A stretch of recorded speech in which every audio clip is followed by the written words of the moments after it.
চাকরি জীবনের শেষ দিনে ঝাড়খণ্ডের সাহেবগঞ্জ জেলার বড়াইহাট এলাকায় ভয়াবহ ট্রেন দুর্ঘটনায় মৃত্যু হল মুর্শিদাবাদের জিয়াগঞ্জ শহরের বাসিন্দা এক ট্রেন ইঞ্জিন চালকের। মৃত ওই ব্যক্তির নাম গঙ্গেশ্বর মাল, তার বাড়ি জিয়াগঞ্জের ভট্টপাড়া এলাকায়।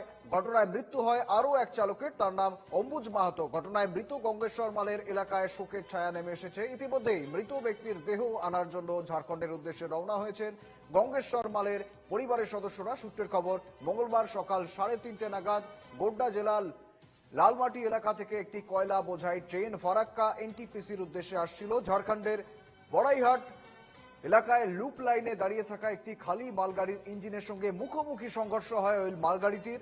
দুটি ইঞ্জিনের সংঘর্ষে পুড়ে মৃত্যু হয় খালি ইঞ্জিনের ড্রাইভার অম্বুজ মাহাতো এবং গঙ্গেশ্বর মালের। আহত হয়েছেন কমপক্ষে 6 জন।